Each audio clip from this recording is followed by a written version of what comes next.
이제 시간이 되었습니다. 같이 기도하심으로 밴쿠버 예수 산길교회 예배를 시작하겠습니다.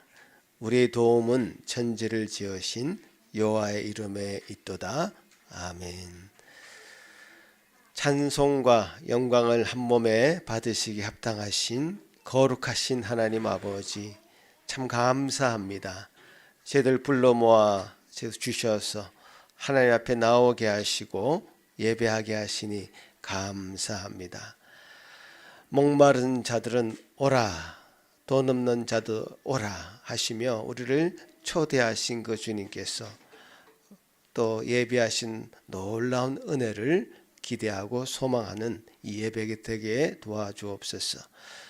주님, 이 모든 시종을 주님께 맡깁니다. 예수님 이름으로 기도합나이다. 아멘. 다 같이 일어나서 찬송 드립니다.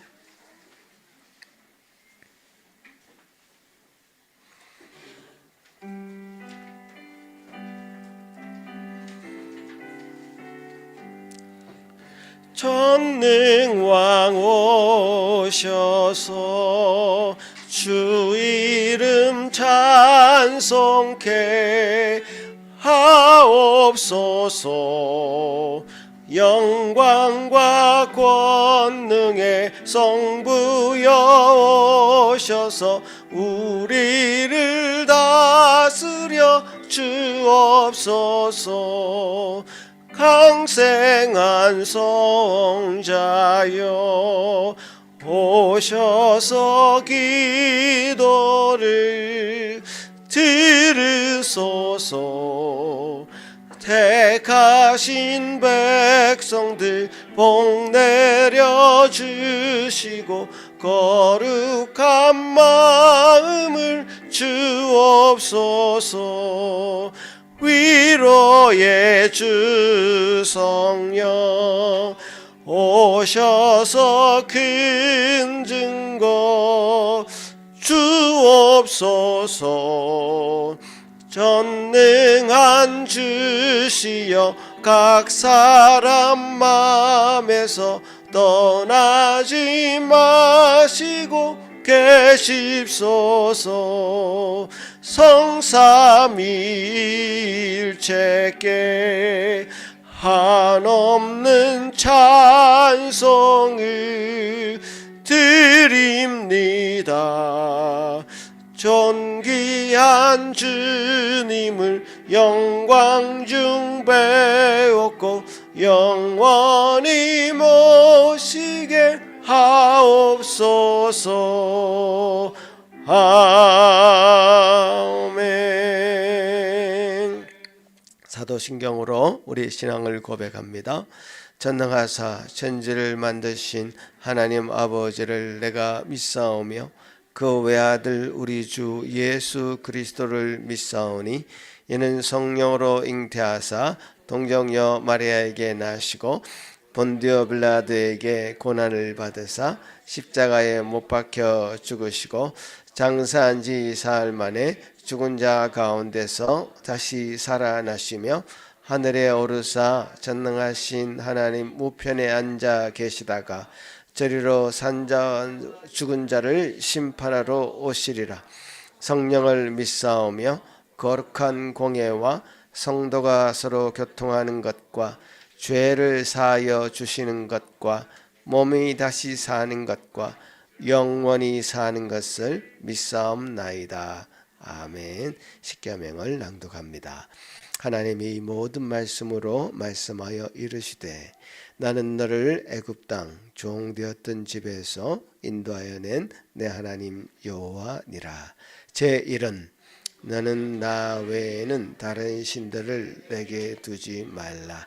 제2는 너를 위하여 새긴 우상을 만들지 말고 또 위로 하늘에 있는 것이나 아래로 땅에 있는 것이나 땅 아래 물속에 있는 것에 어떤 형상도 만들지 말며 그것들에게 절하지 말며 그것들을 섬기지 말라.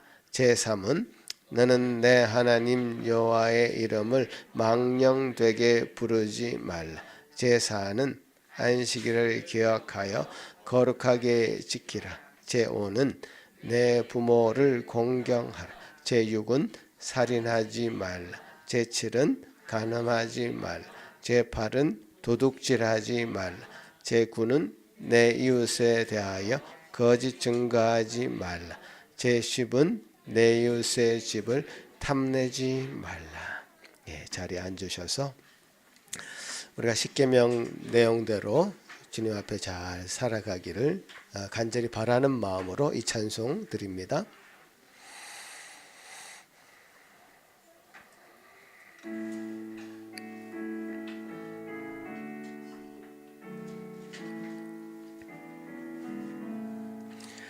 이 세상 험하고 나 비록 약하나 늘 기도 힘쓰면 큰 권능 얻겠네.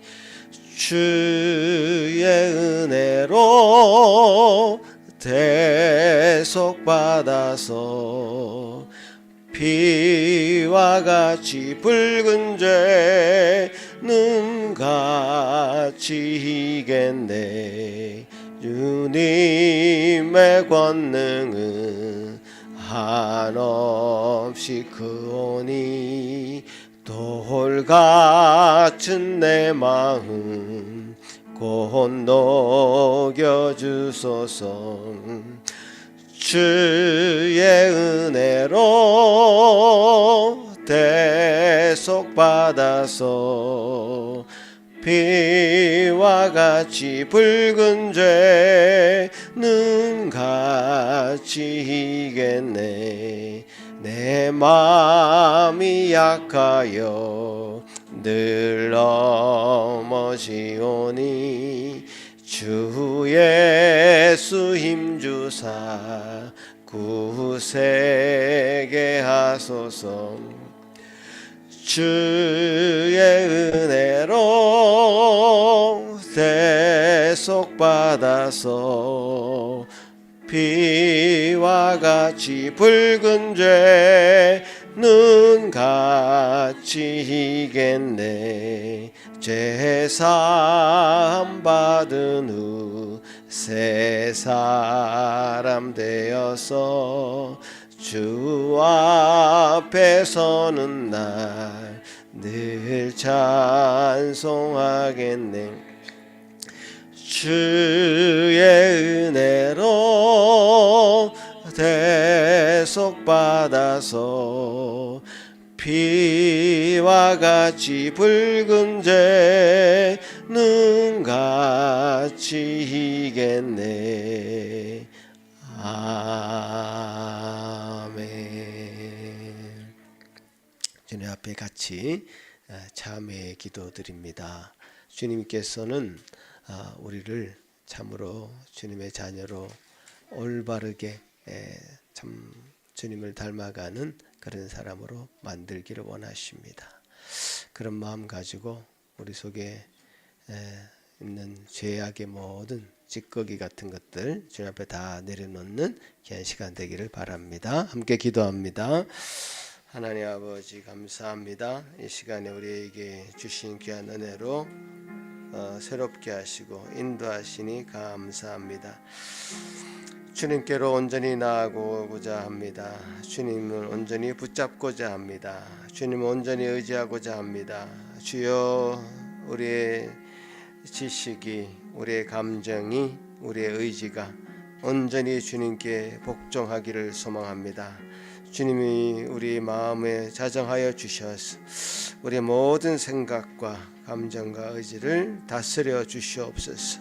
진정으로 우리 주님께서 우리의 통치하시는 왕이 되어 주시옵소서.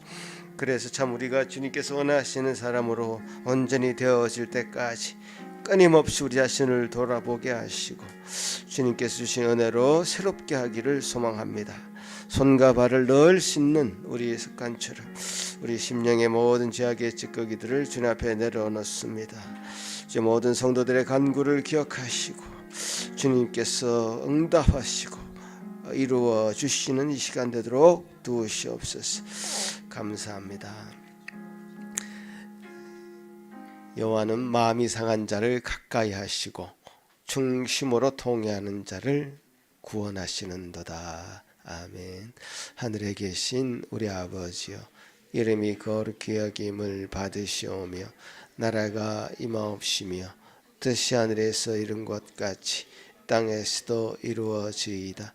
오늘 우리에게 일용할 양식을 주시옵고 우리가 우리에게 죄 지은 자를 사하여 준 것 같이 우리 죄를 사하여 주시옵고 우리를 시험에 들게 하지 마시옵고 다만 악에서 구하시옵소서. 나라와 권세와 영광이 아버지께 영원히 있사옵나이다. 아멘. 주님 앞에 감사드리는 찬송 드립니다.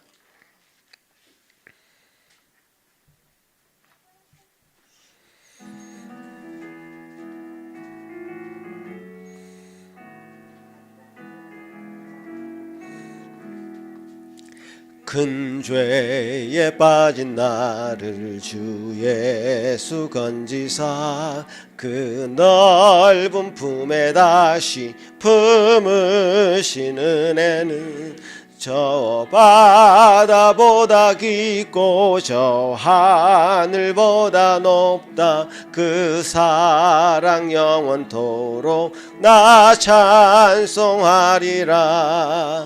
날로 더욱 귀하다. 날로 더욱 귀하다. 한이 없이 넓은 우리 주의 사랑 날로 더욱 귀하다. 옛날에 유대 땅에 주 예수 다닐 때 그 은혜 받으려고 큰 무리 모였네. 눈먼 자 병든 자를 다 고쳐주셨으니 나 같은 죄인까지 그 은혜 받도다. 날로 더욱 귀하다. 날로 더욱 귀하다. 한이 없이 넓은 우리 주의 사랑 날로 더욱 귀하다. 주 크신 사랑으로 만 백성 위하여 그 십자가의 고난 다 받으셨으니 그 속죄 받은 성도 큰 소리 함께 높여 온 천지 울리도록 주 찬송하리라. 날로 더욱 귀하다. 날로 더욱 귀하다. 한이 없이 넓은 우리 주의 사랑 날로 더욱 귀하다. 아멘. 시편 16편 저와 여러분이 한 절씩 교독하시겠습니다. 하나님이여 나를 지켜주소서. 내가 주께 피하나이다.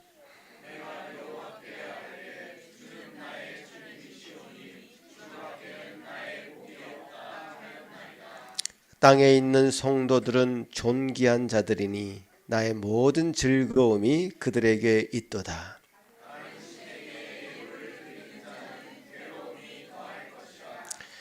나는 그들이 드리는 피의 전제를 드리지 아니하며 여호와는 나의 산업과 나의 잔의 소득이시니 나의 분깃을 지키시나이다.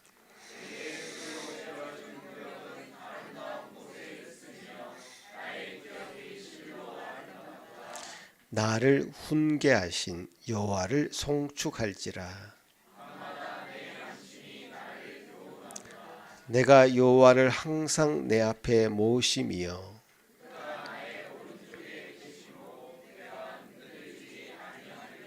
아멘. 이 시간 예배를 위해서 황준호 목사님 기도할 때에 다 같이 한 마음으로 기도하시겠습니다. 오직 홀로 거룩하신 하나님이시여, 이 천지 만물을 말씀으로 지으신 창조주이시며 또한 우리를 구원하신 우리의 아버지 되신 우리의 하나님, 주께서 거룩하게 하사 복 주신 이 한 주의 첫날에 우리가 세상 모든 걸로부터 끊어져서 이렇게 오직 한 분 하나님께만 예배드리러 이 자리에 나오게 해주심을 감사드립니다. 아멘. 주여, 주께서 우리에게 베푸신 은혜가 너무도 크고 많사옵니다. 주여, 우리가 누리고 있는 모든 것을 주시고 무엇보다 우리에게 그 귀하신 아들 예수 그리스도를 십자가에까지 내어주사 우리가 예수님의 죽으심과 부활로 말미암아 모든 죄의 용서를 받고 영생을 얻으며 죄와 사망 가운데서 살아나서 하나님께 대하여 산 자로, 의에 대하여 산 자로 만들어 주시니 감사하나이다. 아멘. 하지만 우리의 죄가 많고 많으니 우리가 날 때부터 죄 가운데 태어났고 그 가운데 많은 죄를 범하였사옵나이다. 우리가 우리의 죄로 말미암아 나 자신을 미워하고 하나님 앞에 스스로를 낮추옵나이다.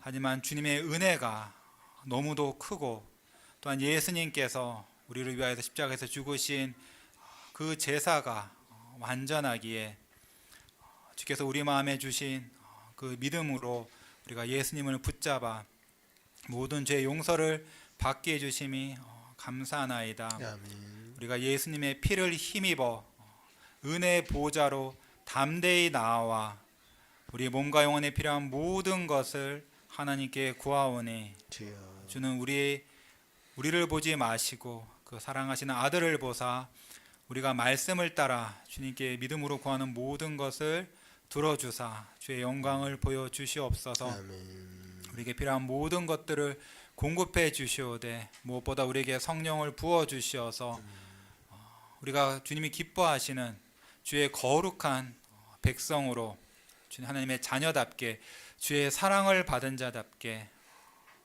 주님을 더욱 사랑하며 무엇보다 예수님을 더욱 사랑하며 하나님이 기뻐하시는 그런 자로 집에서나 학교에서나 직장에서나 사업체에서나 교회에서나 하나님 뜻대로 살아서 하나님 말씀에 순종하며 살아서 우리를 구원하신 하나님의 영광을 우리가 드러내고 그 영광을 찬송하며 이로써 많은 사람들을 주께로 인도하는 그런 복된 자로 만들어 주시옵소서. 아멘. 이제 하나님의 말씀을 듣는 시간이 옵니다. 주께서 세우신 주의 종을 주의 영으로 붙잡아 주사 하나님의 말씀만이 하나님의 권위로 선포되게 하시고 말씀을 듣는 우리 모두 어린 아이들까지 이 말씀을 사람의 말이 아닌 하나님의 말씀으로 받아 우리 마음을 새롭게 하고 새로운 것들을 배우고 죄를 더욱 미워하며 무엇보다 우리의 구원자 예수를 우리에게 똑똑히 보여주셔서 우리가 그 예수를 바라보며 더욱 굳게 믿고 예수님 우리를 위하여 피값으로 사신 모든 구원을 우리가 더욱 풍성히 누리게 하여 주시옵소서. 아멘. 사단 마귀가 우리를 틈타서 헛된 생각에 들지 않게 하시고 우리가 하나님의 말씀에 집중하며 그 말씀이 우리 영혼을 불과 같이 날카로운 검과 같이 쪼개고 새롭게 하여 주시옵소서. 아멘. 이 모든 말씀 우리를 위하여 십자가에 죽으시고 지금 하나님 우편에 앉아 계신 우리 구주 우리 왕이신 예수님의 이름으로 기도드리옵나이다. 아멘.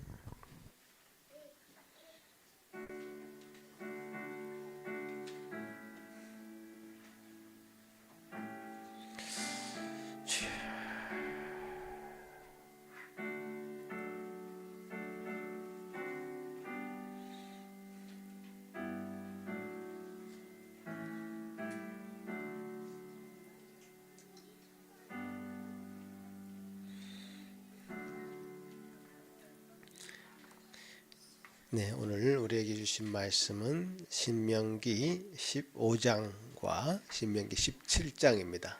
제가 읽을 때에 여러분 잘 귀로 눈으로 따라오시면 좋겠습니다.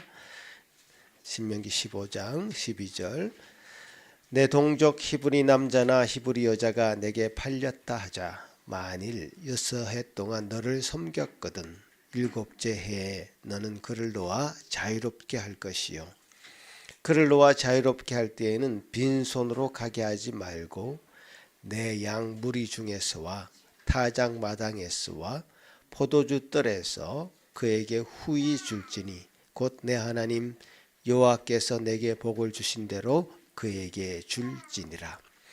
너는 애굽 땅에서 종되었던 것과 내 하나님 여호와께서 너를 속량하셨음을 기억하라. 그것으로 말미암아 내가 오늘 이같이 내게 명령하노라.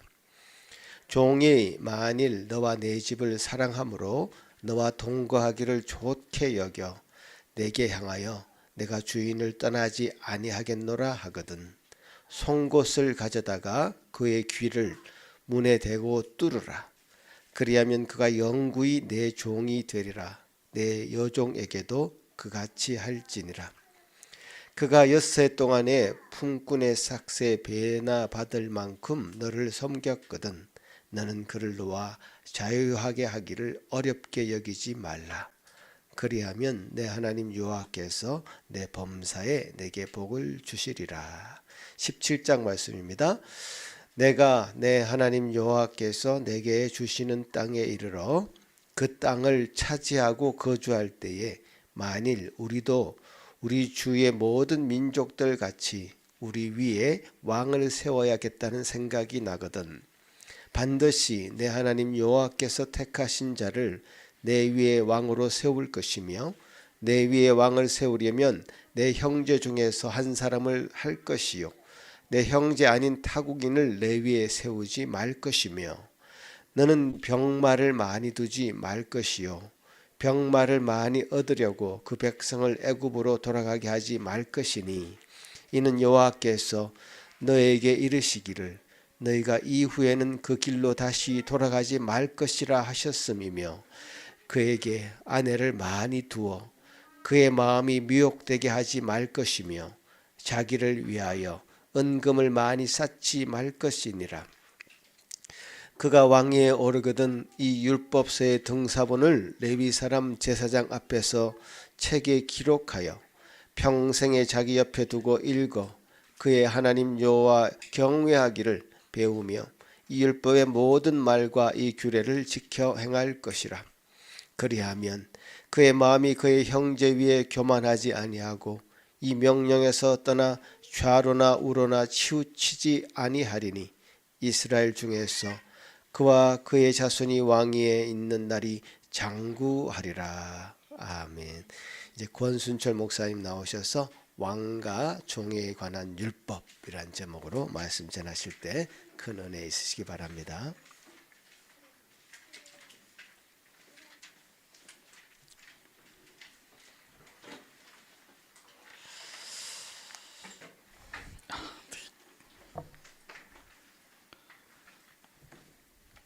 네.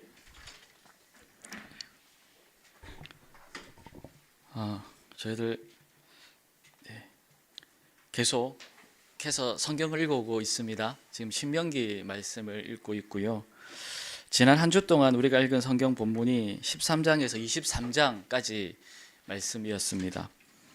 읽어보시면 아시겠지만 신명기 13장에서 23장에 무슨 내용이 나오냐면 여러 율법들이 나옵니다.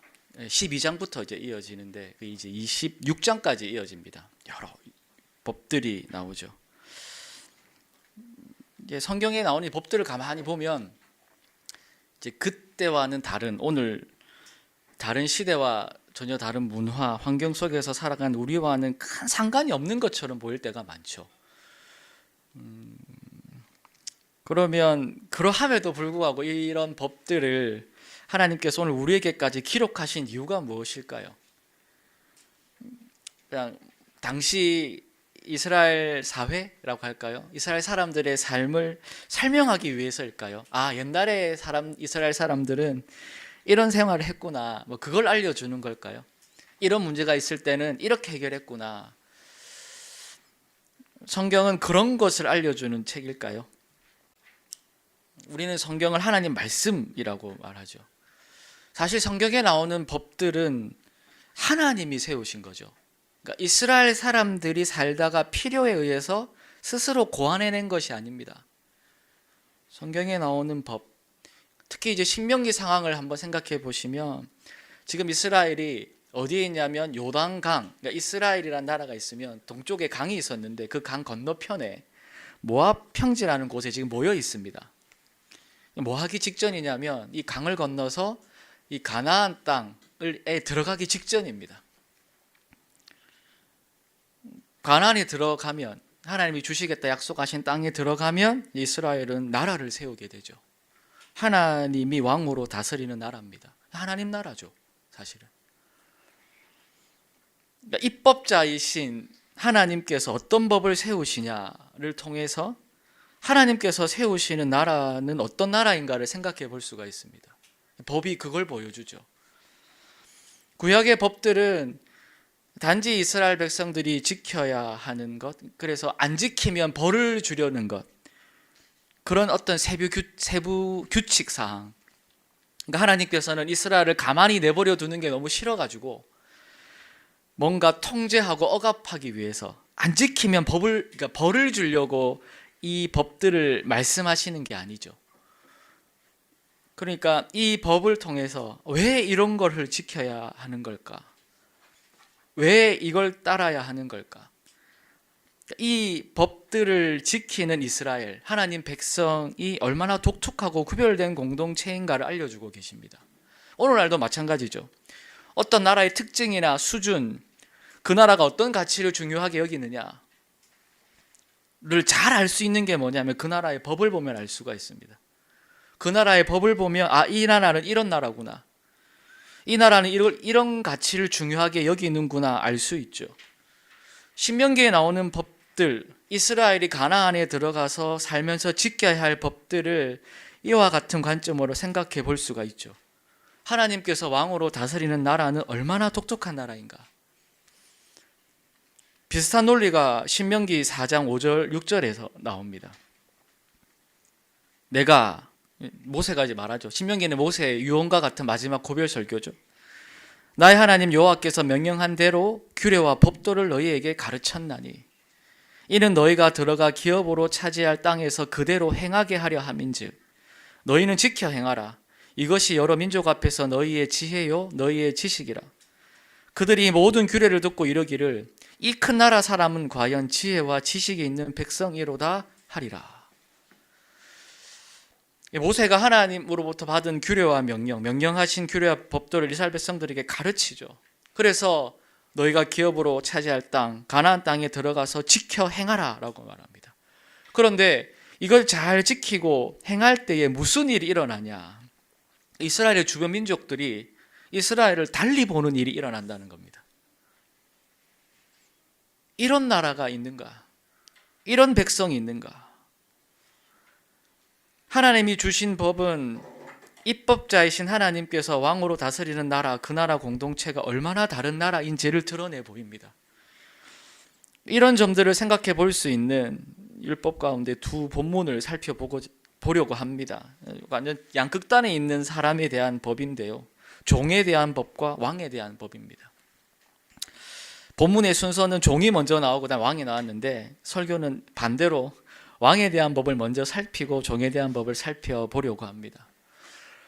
우리가 두 번째 읽었던 본문 신명기 17장 14절에서 20절까지 본문은 앞으로 이스라엘 민족에게 세워질 왕이 어떠해야 하는지를 가르쳐주고 있죠.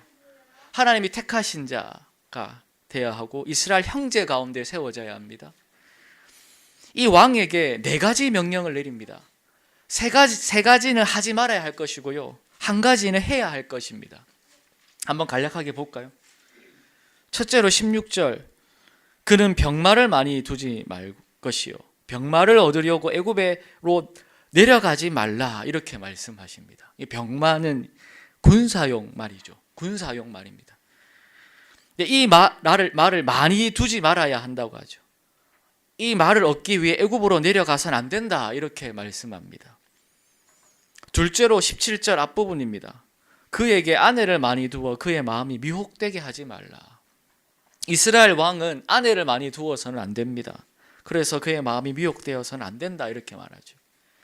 셋째로 17절 후반부입니다. 자기를 위하여 은금을 많이 쌓지 말라 이렇게 말합니다. 이스라엘의 왕은 말도 아내도 재산도 많이 두어서는 안 됩니다. 하지 말아야 할 것이죠. 그리고 네 번째로 왕이 해야 하는 명령이 18절 19절에 나옵니다. 이건 해야 하는 겁니다. 그가 왕위에 오르거든 이 율법서의 등사본을, 카피본이죠, 복사본을 레위 사람 제사장 앞에서 책에 기록하여 평생에 자기 옆에 두고 읽어서 그의 하나님 여호와를 경외하기를 배우며 이 율법의 모든 말과 규례를 지켜 행할 것이라 이렇게 말합니다. 세 가지 하지 말아야 할 것, 한 가지 해야 할 것. 이 내용이 구체적으로 의미하는 바가 무엇일까요?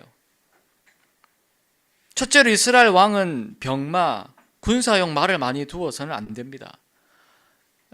고대 시대 때 백병전을 치르고 막 하는 그 시대 때 말은 굉장히 강력한 군사용 무기죠. 뭐 학자들에 따르면 현대의 장갑차, 뭐 탱크 같은 무기, 그만큼 파괴력이 강한 군사용 병기일 것이다 이렇게 설명하기도 합니다. 그러니까 병마를 많이 보유하고 있다는 건 그 나라가 아주 강력한 군사력을 가지고 있다는 의미입니다. 그런데 이스라엘의 왕은 병마를 많이 두어서는 안 된다고 합니다. 이 당시에는 애굽이 말로 유명했다고 하는데요, 그 말을 구하기 위해 애굽으로 가지 말라고 합니다. 이스라엘의 왕은 군사력을 키우는 일을 하지 말아야 합니다. 둘째로 이스라엘의 왕은 아내를 많이 두어서는 안 되죠. 이 명령은 단순히 문란한 생활을 하지 말라는 것만은 아닙니다. 생각해 봐야 할 게, 그 왕은 왜 애초에 아내를 많이 두려고 할까요? 왕은 왜 아내를 많이 둡니까? 왕은 누구와 결혼을 할까요? 왕은 누구랑 결혼할까요? 글쎄요, 아무나 하고 결혼하나요? 정략 결혼이라고 하죠. 그러니까 다른 이방 나라 공주와 결혼을 많이 합니다. 그 당시의 문화를 보면 왕의 결혼은 이방 나라와의 외교와 관련이 있습니다. 17절을 다시 보시면 아내를 많이 두는 것 때문에 마음이 미혹된다고 하죠. 이방 나라 공주가 이스라엘 왕에게 시집 오면서 자기가 믿는 그 나라 신을 가지고 오죠. 그 우상으로 인해 왕의 마음이 흔들립니다. 위험하죠. 솔로몬이 그런 어려움을 당했죠. 그러면 그럼에도 불구하고 왜 아내를 많이 두려고 합니까? 왜 이방 나라 공주와 결혼을 하려고 합니까? 정치적인 동맹이죠. 이를 위해 결혼합니다. 그런데 왕에게 아내를 많이 두지 말라고 합니다. 이스라엘의 왕은 외교력을 의지해서는 안 됩니다. 세 번째로 이스라엘의 왕은 은금을 많이 쌓아서는 안 됩니다. 재물이죠. 재물은 달리 표현하면 경제력이라 할 수 있습니다. 경제력은 사실 군사력까지도 결정짓죠. 애굽의 말을 사려면 많은 재물이 있어야 합니다. 뭐 오늘날도 비슷하죠, 사실은. 최강대국 미국의 국방비 조사해 보니까요, 지금 트럼프 때 한 해 이 국방비가 2,000조가 넘는다고 하더라고요. 여러분, 천조국이라는 약간 인터넷 용어 아세요? 천조국? 미국을 향해서 한 말이거든요. 국방비에 1,000조를 쓴다고 천조국이라 불렀습니다. 근데 지금은 2,000조국이 되었습니다. 강력한 경제력에서 강력한 힘이 나오죠. 그런데 이스라엘의 왕은 경제력을 의지해서는 안 됩니다. 이스라엘의 왕은 군사력을 키우려고 해서도 안 되고요. 이스라엘의 왕은 외교력을 키우려고 해서도 안 되고요. 이스라엘의 왕은 경제력을 키우려고 해서도 안 됩니다. 성도 여러분, 하나님께서 이스라엘의 왕에게 하지 말라고 요구하시는 것을 가만히 보십시오. 하나님이 지금 뭘 하고 계시는 걸까요? 그러니까 만약에 오늘날에 한 나라의 지도자를 뽑았는데 그 사람 덕택에 나라의 군사력이 강해지고요, 경제력이 강해지고요, 외교적인 관계도 아주 좋아졌다고 한번 생각해 보십시오. 한 나라의 지도자가 그렇게 잘한다. 그럼 정말 훌륭한 지도자라고 평가할 수 있지 않을까요? 훌륭한 지도자입니다. 그런데 하나님은 이스라엘에게는 다르게 말씀하시죠. 이스라엘을 부강하게 하는 데 필요한 모든 것을 하지 말라고 하는 것 같습니다. 조금 더 과격하게 표현하면 하나님께서는 이스라엘을 지금 망하게 하시려는 건가? 이것들을 금하시면서 오히려 하나님은 뭘 말씀하고 계시냐? 왕이 해야 할 중요한 한 가지를 말하죠. 아까 18절, 19절 율법서 등사본을 평생에 자기 옆에 두고 읽어서 여호와 경외하기를 배우며 율법의 모든 말과 규례를 지켜 행하는 겁니다. 이게 이스라엘 왕이 해야 할 유일한 한 가지입니다. 답은 분명하죠. 여기에 하나님 나라의 중요한 특징이 있죠. 하나님 나라는 여호와의 말씀을 지키고 따르는 것. 하나님 백성은 하나님을 의지하는 게 진정한 강함이요 능력인 나라다라는 겁니다. 본문이 말하는 하나님이 세우신 왕의 독특함을 생각해 볼 좋은 다른 본문이 있죠. 드디어 처음으로 이스라엘에게 왕이 세워지는 사건이 기록된 본문입니다.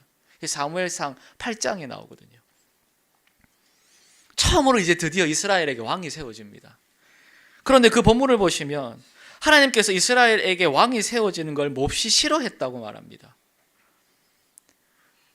드디어 처음으로 왕이 세워지는데 하나님이 그걸 싫어합니다.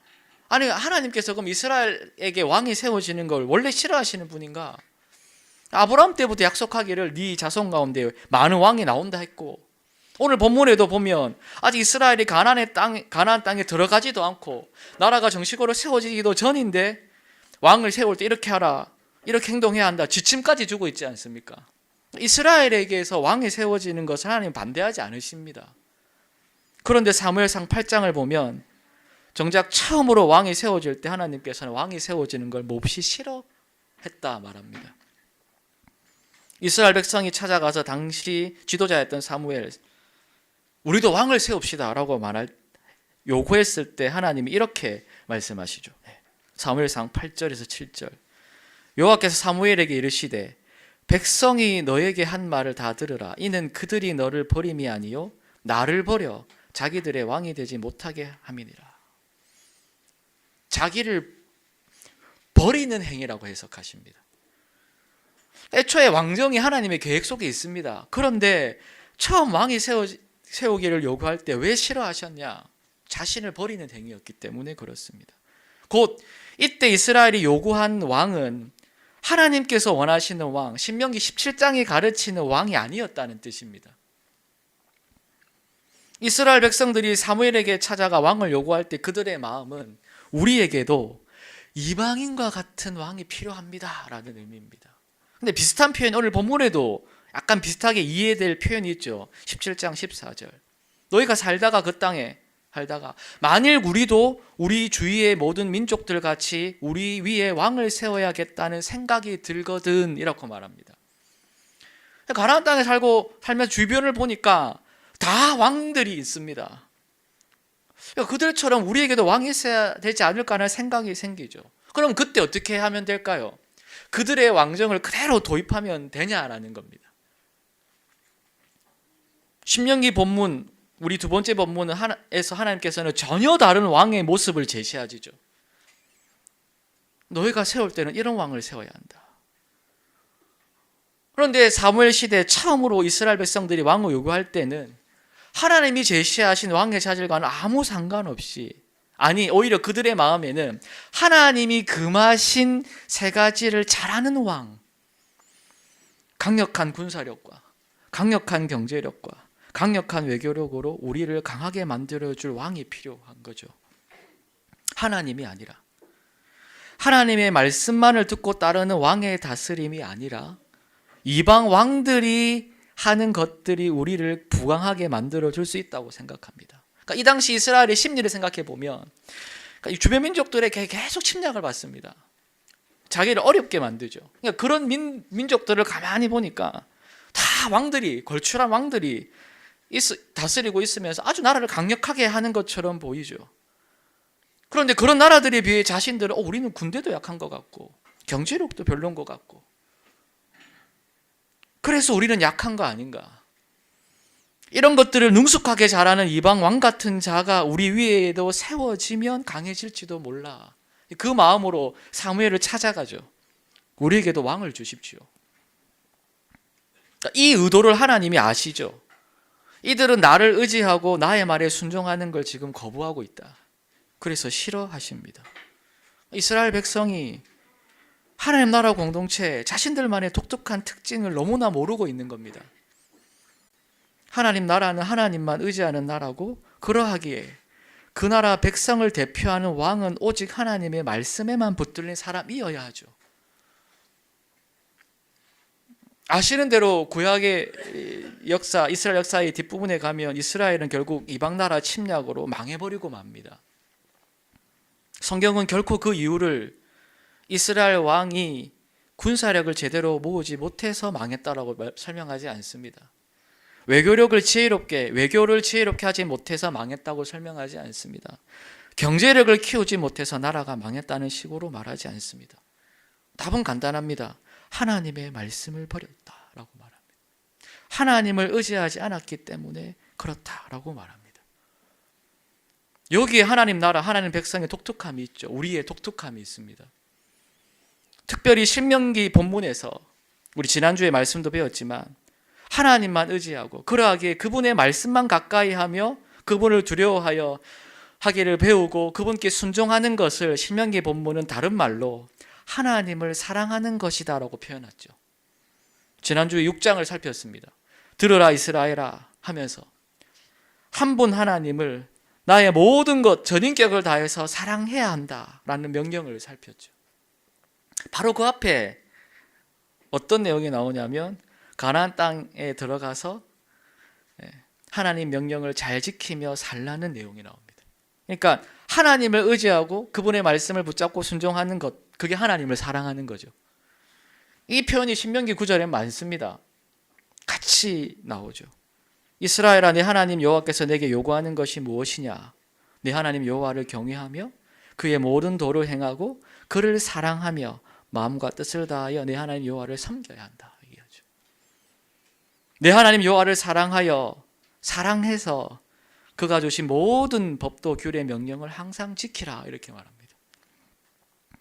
내가 오늘 너에게 명하는 명령을 만일 청정하고 너희 하나님 여호와를 사랑하여 마음과 뜻을 다하여 섬기면 이렇게 말하죠. 그러니까 신명기 17장 본문을 또 다르게 말하면 이스라엘이 왕이 해야 할 그 무엇보다도 중요한 한 가지는 다른 그 모든 것보다 하나님을 사랑해야 한다는 겁니다. 그게 왕이 해야 할 가장 중요한 일입니다. 이게 하나님 나라, 그 나라 백성된 자들의 진정한 능력이다. 이게 진짜 힘이다 이렇게 말합니다. 하나님 나라 백성된 여러분, 하나님을 왕으로 모시며 이 땅의 왕과 같은 제사장으로 살아가시는 여러분, 우리의 힘은 어디에 있을까요? 우리의 진정한 능력은 무엇일까요? 세상 사람들이 힘이라 생각하고 강함이라 생각하는 것을 우리도 똑같이 갖추고 있으면 우리도 강해지는 걸까요? 그러니까 세상 사람들이 추구하는 것, 그러니까 우리나 안 믿는 사람들이나 목표는 동일한데 같은 목표를 향해 서로 경쟁하는데 불쌍하게도 안 믿는 사람들은 지 혼자 노력하지만 우리는 하나님이 도와주셔, 이런 걸까요? 우리는 하나님을 조력자로 삼아서 세상 사람들이 가지고자 하는 것을 더 잘 얻을 수 있게 되었다는 것일까요?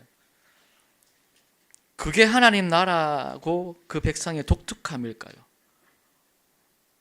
경제력을 키우지 말라고 합니다. 외교력을 키우지 말라고 하고 군사력을 키우지 말라 합니다. 왕이 된 자에게 하나님만 사랑하면 된다 이렇게 말씀합니다. 하나님 나라는 하나님만 의지하는 나라고 하나님의 말씀을 따라 순종하며 사는 것, 곧 하나님만 사랑하는 것이 능력인 나라라고 말합니다. 물론 우리는 오해해서는 안 됩니다. 그러면 하나님만 의지하고 하나님만 사랑한다는 건 아무것도 하지 말고 산속에 들어가서 기도원 세워놓고 기도만 하라는 걸까? 일하지 마십시오. 공부도 하지 마십시오. 아파도 병응할 필요 없습니다. 이런 말일까요? 중요한 건 우리 마음의 중심이죠. 내가 하나님을 의지하고 있는지 다른 것을 의지하고 있는지, 정말로 내 인생이 하나님 손에, 내가 사랑하고 순종하는 하나님 손에 붙들려 있는지, 아니면 내 인생이 내 손에 뭘 쥐고 있는지에 달려 있는지. 이 17장 본문에도 보면 많이 두지 말라고 하죠. 필요합니다. 근데 많이 가지지 마라. 왜 자꾸 더 많이 가지려고 할까요? 하나님이 아니라 그게 진짜 내 힘이 될 것 같기 때문에 그렇습니다. 그게 진짜 나를 살려주는 것 같아 보이기 때문이죠. 나중에 이제 성경을 읽으면 우리가 사무엘서도 읽겠지만, 사무엘에서 하죠. 사무엘하 마지막 장 24장에 똑같은 실수로 다윗이 한번 한 적이 있습니다. 다윗이 인구 조사를 하거든요. 그래서 말한 인구는 군인으로 전쟁에 나갈 수 있을 만한 사람의 수입니다. 이게 하나님 보시기에 죄가 됐고요. 그 벌로 전염병이 펴져서 7만 명이나 되는 사람이 죽습니다. 자기가 수를 세어서 확인했던 사람 7만 명이 하루아침에 죽는 걸 다윗이 봅니다. 아니, 왕이 된 사람이 자기 나라 군대 수를 세는 게 뭐가 문제일까요? 중심이 틀렸기 때문이죠. 내 수중에 힘을 확인하고 싶어 하는 겁니다. 이방 왕처럼 되어버리는 거죠, 마음이. 하나님이 아닌 것을 의지하자 하나님께서는 다윗이 수를 세워서 확인하고자 했던 사람을 그의 눈앞에서 가져가십니다. 오늘 첫 번째 본문은 하나님 나라, 그 나라 백성의 독특함을 어떻게 보이고 있냐. 하나님만 의지하고 그분의 말씀에 순종하는 것이 진짜 능력이라는 것. 하나님을 사랑하는 것이 진짜 힘이라는 것. 이걸 놓치고 다른 것, 내 손에 든 어떤 것을 의지한다면 그건 하나님을 버리는 것이고 하나님을 대적하는 것이 된다라는 사실을 보여줍니다. 하나님 나라 독특함, 그 나라 백성으로서 어떻게 살아가는지 한번 돌아봤으면 좋겠고요. 그럼 두 번째 본문, 어떤 다름을 또 보여줄까? 종에 대한 이야기가 이제 나오죠. 전혀 상반된 사람에 대한 내용이 나옵니다. 종에 관한 법은 우리에게 뭘 가르쳐 줄까? 첫 번째로 읽었던 신명기 15장 히브리 종에 관한 법이죠. 히브리인을 종으로 샀을 때, 한번 넘겨볼까요? 종으로 샀을 때, 내게 팔렸단 말은 종으로 팔린 겁니다. 종이 된 겁니다. 히브리인을 종으로 샀을 때 어떻게 하냐? 6년 동안은 종으로 삼을 수 있지만 7년째는 자유롭게 풀어주라, 이렇게 말합니다. 풀어줄 때도 그냥 풀어주지 말고 후하게 줘서 잘 가게 해라, 이렇게 말합니다.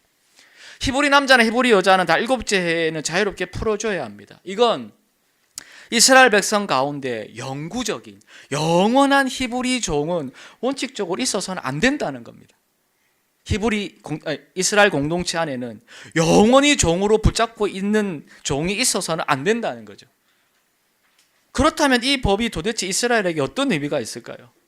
하나님께서 이 법을 이스라엘 가운데 주심으로 이스라엘 공동체 하나님 나라 그 백성의 중요한 특징이 이런 것이다 가르쳐주고자 하시는 바가 뭘까요?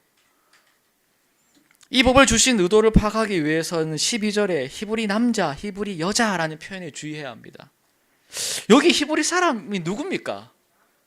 누구를 종으로 삼지 말라는 거예요? 종으로 삼았더라도 풀어주라는 거예요. 이 히브리 사람이 누굴까요? 같은 이스라엘 사람이죠. 그러니까 동족, 히브리 남자, 히브리 여자. 그러니까 히브리에 대한 신학적인 해석도 많아요. 막 다른 해석도 많은데 제일 쉽게 이해하는 건 같은 이스라엘 사람입니다. 그러니까 내 동족, 히브리 남자, 히브리 여자가 너에게 팔렸을 때 같은 이스라엘 사람이죠. 그럼 질문해 볼 필요가 있습니다. 왜 이 법은 이스라엘 사람이 네게 팔렸을 때 너 그 영원히 삼으면 안 돼, 풀어줘야 돼 라고 표현하지 않고요, 히브리 사람이 내게 팔렸을 때라고 표현할까요? 목사님 이런 것까지 따지면서 읽어야 합니까? 이렇게 생각하시나요? 제가 잘못 따져보는 걸 수도 있는데요, 이상하지 않습니까? 아니, 대한민국이라고 부르고 한국이라고 부르지 않나요? 다른 이름 아닌가요? 바꿔 표현할 수 있는 거 아닌가요? 근데 이 히브리라는 표현은 이스라엘 사람들이 자기들끼리 부를 때 표현하는 말이 아닙니다. 그러니까 우리는 대한민국 사람이죠, 이렇게 말하잖아요. 근데 이스라엘 사람들 자기들끼리 우리는 히브리 사람입니다, 이렇게 표현하지 않습니다. 언제 사용하냐면 다른 외국인이 이스라엘 사람을 부를 때 히브리 사람이라 부릅니다. 우리를 코리아라고 부르듯이. 혹은 이스라엘 사람들이 다른 나라 사람들에게 자기를 가리킬 때 우리는 히브리 사람입니다. 이렇게 표현합니다.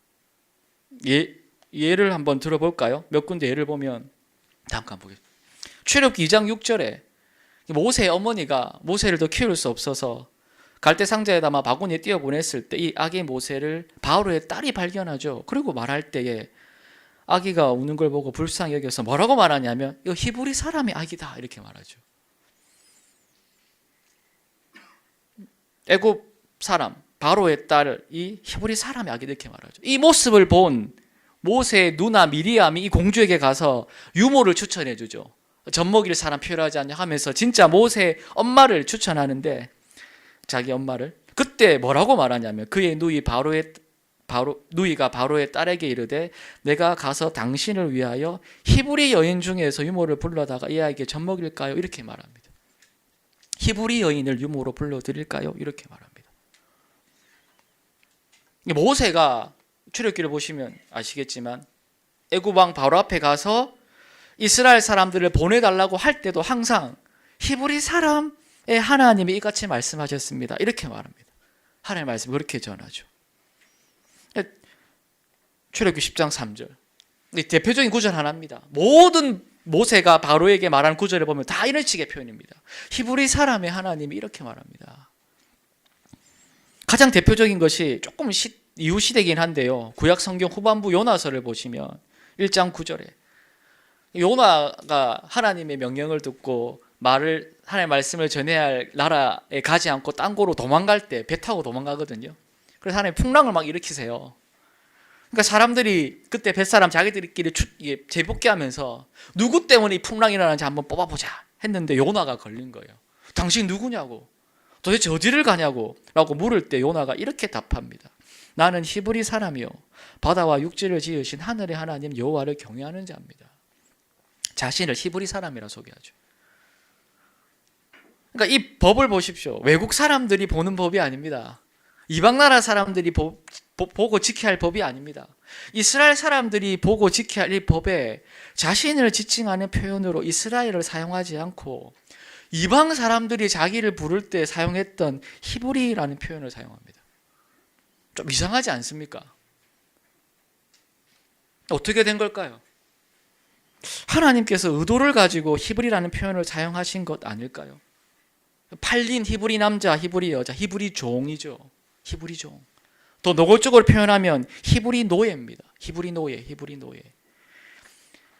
히브리 종, 히브리 노예. 이 표현은 바로 이스라엘 백성들이 바로 얼마 전까지 지겹도록 들었던 말입니다. 어디에서 들었습니까? 어디에서 들었을까요? 애굽에서 지겹도록 들었던 말, 자기가 들었던 말입니다. 히브리 노예들, 히브리 노예들. 애굽에서 이스라엘 백성들이 바로 히브리 종, 히브리 노예였습니다. 바로 그 표현이 이스라엘 법에 등장합니다. 그러면 상상해 보면 이 법을 딱 읽었을 때 이들이 히브리 남자, 히브리 여자가 종으로 팔렸을 때 히브리 종이 이 표현을 보면 당장 뭐가 떠오를까요? 바로 자신들이 애굽의 히브리 종, 히브리 노예로 있었던 시절이 떠오르지 않을까요? 그리고 애굽에 있었을 때 히브리 종으로 살아간다는 게 어떤 의미였는지를 떠올렸을 겁니다. 영원히 종이죠. 400년 동안 종살이 했습니다. 영원히 종입니다. 착취당하고 학대당하는 종이죠. 힘 있는 자가 힘없는 자를 누르고 착취하는 건 당연한 거. 그 어떤 권리나 혜택도 없는 종이 애굽에서의 히브리 노예였습니다. 그런데 지금 이 법이 작동하는 상황, 팔렸을 때 어떤 일이 일어나고 있냐면 과거에 히브리 종이었던 이스라엘 사람들이 지금 다른 히브리인을 종으로 딱 삼는 상황이 생긴 거예요. 자기한테 팔린 거예요. 자기에게 팔린 히브리 남자, 히브리 여자를 종으로 삼은 이스라엘 사람, 어떤 면에서 마치 애굽 사람 같은 위치에 딱 올라서게 된 거죠. 자기 밑에 히브리 노예가 딱 있는 거예요. 애굽 사람과 같은 위치에 딱 선 겁니다. 자, 그러면 이제 그가 어떻게 하면 됩니까? 자기가 지난 400년 동안 봐왔던 삶의 모습은 뭡니까? 애굽에서 히브리 종의 위치를 압니다. 애굽 사람들 했던 것처럼 히브리 종을 부리는 거죠. 영원히 종으로 삼고 살면 됩니다. 이게 당연한 거죠, 사실은. 애굽에 살면서 봐왔던 거고 경험한 겁니다. 그래서 히브리 종에 대한 법 이후의 내용도 애굽에서 자기가 봐왔던 것 같은 내용이 나오면 자연스럽죠. 히브리 종을 영원히 네 종으로 삼아 부려먹어라. 그런데 본문에 나온 히브리 종에 대한 법은 자신들이 애굽에서 히브리 종으로 살았을 때와는 전혀 다릅니다. 이스라엘 내에 영구적인 영원한 히브리 종은 있어서는 안 된다, 이렇게 말하는 거죠. 애굽에서는 그랬을 줄 몰라도 너희에게선 그래서는 안 된다. 하나님은 의도적으로 히브리 사람이라는 표현을 사용하시면서 그들이 애굽에서 가졌던 히브리 종에 대한 어떤 걸 떠올리게 하시는 거죠. 그리고는 전혀 다른 방법으로 종을 대우하는 법을 제시하죠. 이 엄청난 차이, 갭이 있습니다. 저는 이게 이 종에 관한 법을 주신 중요한 의도 중에 하나라고 생각합니다. 이게 뭐냐면 너희는 더 이상 애굽 사람들처럼 살아서는 안 된다라는 겁니다. 이 차이를 보여주죠. 사실은 이 법뿐이겠습니까? 이스라엘의 율법 자체가 그거죠. 이 법을, 입법자이신 하나님께서 이 법을 주신 중요한 의도 중에 하나가 뭐냐? 이 법을 지키는 이스라엘 너희가 얼마나 달라졌냐를 계속 강조하는 겁니다. 더 이상 애굽의 가치관대로 살아서는 안 됩니다. 본문에서 이 법을 통해 하나님께서 그 가치관을 충돌시키는 거죠. 애굽에서 물들어 있는 삶의 방식을 깨뜨리십니다. 그럼 어떻게 살아야 하냐? 이스라엘에게서는 종이 있어서는 안 돼. 왜 그렇습니까? 이제 그들이 종되었던 애굽 땅에서 구원받아 구원해 주신 하나님만을 주인으로 섬기는 자가 되었기 때문에 그렇습니다. 존재가 바뀐 거죠. 이스라엘은 더 이상 애굽에 속한 존재가 아닙니다. 애굽에서의 삶을 떠올릴 법한 표현을 사용하시면서 전혀 다른 삶의 방식을 딱 제시하시는 거죠. 이 둘이 이토록 다르다. 너희가 어떠한 자리에서 구원받았고 그래서 이제 더 이상 그전처럼 살아서는 안 된다는 걸 분명하게 말씀하고 있죠. 하나님을 믿는다는 게 뭘까? 이게 단순한 지적인 동의일까요? 내가 신이 없다고 생각했어. 무신론이었어. 근데 신이 있네. 신이 있다고는 인정해 줄게. 이게 믿음일까요? 생활 계획표 상에 약간의 변화가 믿음일까요? 그동안은 일요일에 주일에 놀러 갔는데 나 이제 교회 가는 일정 하나 생겼어. 이젠 하나님 믿으니 교회 가는 일정 하나 추가. 이게 하나님 믿는다는 의미일까요? 혹은 이전에는 내 생활에 없었던 뭔가 종교적인 의식들 이 몇 개 더 추가되는 걸까요? 옛날에는 밥 먹기 전에 기도 안 했는데 이제 밥 먹기 전에 기도해. 이런 거 몇 개 추가되는 게 믿는 걸까요?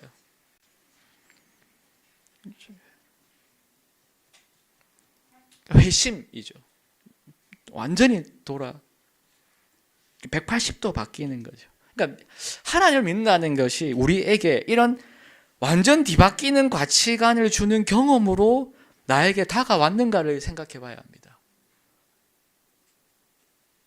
그러니까 완전히 뒤집어지는 거죠. 내가 생각해왔던 것들이 다 하나하나 박살이 나는 겁니다. 애굽이 깨부서지는 거죠. 전혀 다른 존재가 되는 거죠. 모압 땅에 모여있는 이스라엘 백성들 앞으로 가나안 땅에 들어가서 살게 됩니다. 어떤 나라를 세워야 합니까? 불행하게도 불행이라고 표현하기 좀 그렇지만 가나안은 비어있는 땅이 아닙니다. 수많은 이방 민족들이 살면서 그들을 유혹합니다. 그곳에서 먼저 살았던 가나안 민족들처럼 비슷하게 살 수 있겠죠. 가나안 사람들도 애굽 사람들과 비슷하게 살아갔을 겁니다. 종을 부리는 방식도 비슷했을 거고요. 그 사람들처럼 살아갈 수 있죠. 그때 본문의 법의 의도를 기억해야 되죠. 이토록 다른 법을 주셨다. 그렇게 달라진 존재가 우리다. 더 이상 애굽에 속한 자, 가나안 민족들에게 속한 자처럼 살아서는 안 된다. 이걸 이스라엘 백성들이 잊지 말아야 하는 겁니다. 그럼 얼마나 달라졌냐? 그 다름 중에 하나가 뭐냐? 오늘 종에 관한 법이 그 다름을 어떻게 나타내야 하는지를 말합니다. 애굽 사람이 아닌 전혀 다른 존재가 뭐냐? 하나님 나라 백성이 된 이스라엘은 하나님의 은혜에서 비롯된 사랑이 넘치는 공동체라는 걸 강조하고 있습니다. 왜 다른 사람을 종으로 삼으면 안 됩니까? 신명기 15장 15절 이렇게 말하죠. 네, 다음 거 맞나요? 네. 너는 애굽 땅에서 종되었던 거가 내 하나님 여호와께서 너를 속량하셨음을 기억하라. 그걸로 말미암아 이게 기준이 되어서 내가 이렇게 명령하는 거야라고 말하죠. 왜 종을 그렇게 내보내라 하시냐면 너희가 종되었던 자에서 구원받았기 때문이다. 하나님께서 종되었던 이스라엘 백성들을 구원해서 하나님 백성으로 삼았죠. 그리고 말씀하시는 겁니다. 내가 너희를 종되었던 애굽에서 구해내었으니 너희도 종될 수밖에 없는 사람을 종으로 두지 말고 후하게 쳐서 자유를 줘야 한다. 하나님께서 이스라엘 백성들에게 큰 은혜를 베푸셨기 때문에 너희도 같은 하나님의 자녀인 내 형제와 자매에게 은혜를 베풀라라고 말씀합니다. 하나님부터 받은 은혜를 기억한다면, 그 사랑을 안다면 이렇게 행동하는 것이 마땅하다라고 말하죠. 그런데 이 사랑을 오늘 본문은 더 강조하고 있는데 어떻게 강조하냐면, 앞서 말씀드렸듯이 25장의 본문은 이스라엘 백성 내에 영원한 종은 원칙적으로 있어서 안 된다고 했습니다. 원칙은 있어서는 안 됩니다. 그런데 종이 생기는 경우도 있습니다. 어쩔 때 영구적인 종이 생긴다고 말합니까? 갚지 못할 빚이 있기 때문에 어쩔 수 없이 종이 되는 겁니까? 그렇지 않죠. 영원히 종으로 있는 경우가 있습니다. 그때가 언제냐면 자발적인 경우고요. 그렇게 하는 유일한 이유가 사랑 때문이라고 말합니다. 16절 17절이죠. 종이 만일 너와 내 집을 사랑함으로 너와 동거하기를 좋게 여겨 내게 향하여 내가 주인을 떠나지 않겠습니다 하거든 송곳을 가져다가 뚫어서 표시를 해라 이렇게 말합니다. 그렇습니다. 하나님 나라에서 영원히 종이 되는 방법은 한 가지입니다. 이게 뭐죠? 사랑해서 종이 되는 겁니다. 사랑으로 종 노릇하는 공동체, 그게 이스라엘 공동체입니다. 그게 하나님 백성입니다. 그러니까 하나님 백성들 사이에는 애굽에서의 관계가 있을 수가 없습니다. 애굽뿐 아니라 모든 이방 민족들, 세상이 그렇죠. 세상에는 사랑이 있습니까? 없습니까? 세상에도 사랑이 있나요? 사랑이 있나요? 세상에는 사랑이 없죠. 이해관계뿐입니다. 거래죠. 세상의 관계입니다. 그런데 그 세상 한가운데 지금 하나님께서 어떤 나라를 세우고 있습니까? 사랑으로 종 노릇하는 나라를 세우는 거예요. 종을 풀어주라는 공동체. 종이 되는 유일한 방법은 서로 사랑해서 종처럼 섬기는 것이라고 말하는 나라가 생기는 겁니다. 얼마나 다릅니까? 하나님께서 베푸신 구원의 은혜, 그 사랑을 기억해서 다른 사람을 사랑으로 대하는 나라, 사랑으로 서로 종 노릇하며 섬기는 나라가 세워지죠. 하나님 나라는 사랑으로 서로 종 노릇한 곳입니다. 그 나라가 바로 과거 이스라엘, 이 법을 받았던 이스라엘이고요. 지금 오늘 이 자리에 앉아있는 저와 여러분, 우리 교회죠. 하나님께서는 이 사랑 없는 세상 한가운데 사랑으로 서로 종 노릇하는 공동체를 세우고 계십니다. 어떻게 사랑으로 종 노릇할 수 있을까요? 답은 간단하죠.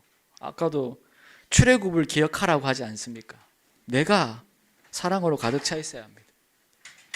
사랑으로 감사하고 감격할 수 있어야 합니다. 하나님께서 보여주신 사랑으로 가득 차 있어야 합니다.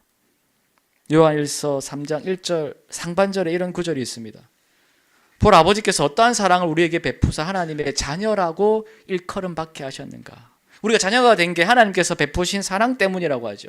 그런데 이 사랑이란 표현을 이제 어떠한 사랑을 우리에게 베푸사 우리를 자녀로 삼았냐, 어떠한, 이렇게 번역된 헬라어 뜻이 포타포스라는 단어인데요. 이게 어디에서 나온다는 말이냐면, 당신 어디 나라, where are you from 하듯이 어느 나라 출신이에요. 이거 어디서부터 온 거야.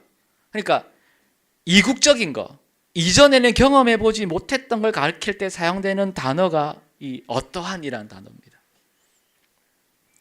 그러니까 우리가 우리에게 익숙하지 않은 딴 걸 보면 이거 이국적이다 이렇게 보지 않습니다. 생소하다, 낯선데 봐도 그때 사용하는 단어입니다. 하나님이 우리에게 베푸신 사랑은 인류에게는 낯선 겁니다. 그러니까 이 세상에서는 이해할 수가 없는 거예요. 그러니까 낯설어요, 우리에게. 본 적 없는 그 사랑이죠. 마치 다른 세상에서부터 온 사랑입니다. 하나밖에 없는 아들 예수님을 우리의 죄를 위해 내어주시는 사랑이죠. 죄와 사망, 영원한 절망 속에 살 수밖에 없던 우리가 이 놀라운 사랑으로 자녀가 됐고 이 사랑을 지금 받고 있죠. 그 사랑에 충만하고 감격해져서 기꺼이 사랑으로 서로 정노릇 하느냐 하는 겁니다. 세상에서 볼 수 없는 나라가 세워져 가는 방법이죠. 오늘 법들을 통해 하나님께서 세우시는 나라, 하나님 나라 백성이 얼마나 다른가. 세상의 가치가 전혀 통하지 않는 나라죠. 성도 여러분, 우리의 독특함, 성도로서의 독특함과 다름은 어떻게 나타날까요? 그 가운데 한 가지를 오늘 본문이 우리에게 말해 주고 있죠. 몇 천억짜리 교회 건물을 짓는다고 독특함이 생기지 않습니다. 돈과 권력이 힘인 세상에서 배운 것인거나 세상의 위치나 자리에서 위계가 잡히고 우열이 나뉘고 지배하고 지배받는 것이 자연스러운 이 세상에서 당한 만큼 갚아줘야 하고 나와 다른 사람을 혐오하는 것이 당연한 것 같은 이 세상에서 전혀 다른 삶의 배경과 경험을 가진 사람들이 모여서 세상과 동일한 가치를 추구하는 게 아니라 세상과 달리 하나님을 전적으로 의지하며 하나님의 말씀을 순종하며 사는 것이 진정한 능력임을 믿고 살아가고 또한 서로가 서로를 하나님께로부터 받은 사랑으로 대하고 사랑으로 서로 종노릇하는 공동체를 이루어가는 것, 이것만큼 세상과 구별된 표시가 없다라고 오늘 본문은 우리에게 말합니다. 예수님께서 피 흘려 세우신 밴쿠버 예수산길 교회가 바로 그 공동체죠. 바로 그 나라죠. 이 복된 구별을 잘 드러내라라고 말합니다. 하나님만 사랑하냐? 그분만을 힘으로 삼고 사느냐? 그 사랑 안에서 기꺼이 서로 종노릇하기를 즐거워하느냐라고 말합니다. 이것만큼 세상과 다르게 구별되는 표시가 없다. 우리에게 말해주고 있습니다. 이런 복된 구별을 우리의 삶 가운데서 잘 드러내시며 살아가시는 우리 모두가 되시기를 주님의 이름으로 부탁드립니다. 우리 힘으로 되지 않죠. 더 큰 은혜를 주시도록 더 그 큰 사랑에 감격하여 하나님만 사랑하고 그 사랑으로 기꺼이 다른 일을 사랑할 수 있도록 늘 간구하시는 저와 여러분들이 되시기를 주님의 이름으로 축복합니다. 기도하겠습니다. 참 좋으신 하나님 아버지, 오늘 말씀을 통하여 하나님께서 약속의 땅으로 이스라엘 들이시며 얼마나 세상과 다른 나라, 주께서 왕으로 다스리는 나라가 얼마나 세상과 다른지 주께서 주시는 법들을 통하여 가르쳐 주시는 바를 생각해 보게 됩니다. 망할 것 같고 이렇게 모든 것을 다 내려놓고 이 법대로 지키며 살아가면 안 될 것 같은 삶의 방식을 우리에게 요구하십니다. 이렇게 사는 게 진짜 힘이고 실력이라 말씀합니다. 곧 하나님만 사랑하는 게 진짜 우리 힘이 되어야 합니다. 내 손에 뭘 쥐고 있고 뭘 더 가지고 추구하고 얻으려고 애쓰며 살아가고 있는지 돌아보기를 원합니다. 그분을 사랑하여 그분만을 의지하며 하나님의 말씀에 붙들린 채 그분의 뜻에 순종하며 사는 것이 진짜 힘이고 능력인 것을 잊지 않게 해주시기를 원합니다. 또한 뿐만 아니라 하나님께서 베풀어 주시는 그 은혜와 사랑에 감격하여 서로 기꺼이 사랑으로 종노릇하며 섬기는 것이 진짜 힘이고 실력임을 보게 됩니다. 너무나 옥수선한 세상 한가운데 살아갑니다. 우리의 다름을 어떻게 증명해야 합니까? 지금까지 그려온 것처럼 그보다 더 깊은 마음으로 서로 잘 사랑하고 섬기는 우리가 되게 하여 주시옵소서. 힘으로 되지 않으면 압니다. 억지로가 아니라 주께서 베풀어 주신 사랑에 감격하여 내 안에 넘쳐나는 그 사랑을 실천하여 내 형제 자매를 아끼고 참으로 사랑하는 우리 모두가 다 되게 하여 주시옵소서. 이 복된 구별을 우리가 살아가는 삶의 현장터에 잘 드러내며 살아가는 우리가 되게 해 주시옵소서. 이 모든 말씀 예수님 이름으로 기도드립니다. 아멘.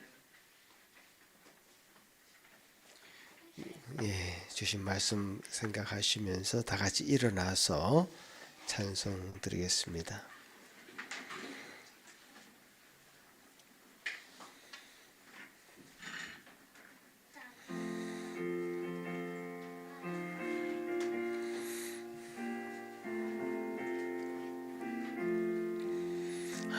대속하신 예수께 내 생명 모두 드리니 늘 신실하게 하소서. 내 구주 예수여 나 구주 위에 살리라. 내 기쁨 한량 없으리.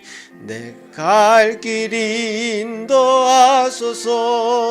내 구주 예수여 날 구원하신 예수를 일평생 의지하오니 날 영접하여 주소서.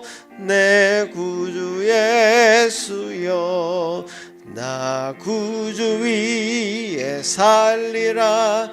내 기쁨 한량 없으니 갈 길 인도하소서. 내 구주 예수여 주 십자가에 달리사 날 자유하게 했으니 몸과 마음을 주 위에 다스게 하소서. 나 구주 위에 살리라. 내 기쁨 한량 없으리. 내 갈 길 인도하소서. 내 구주 예수여 아멘.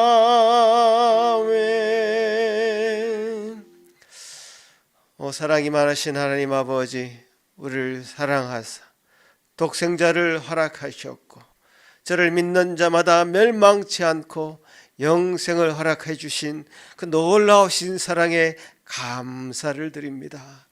그 큰 사랑 인하여 참 우리에게 주신 그 놀라운 은혜로 우리가 주님을 알게 되었고 그 놀라운 사랑 인해서 우리가 서로 종노릇하며 나보다 남을 낮게 여기며 좀 믿음의 순종의 삶을 살도록 인도하신 것 참으로 감사합니다.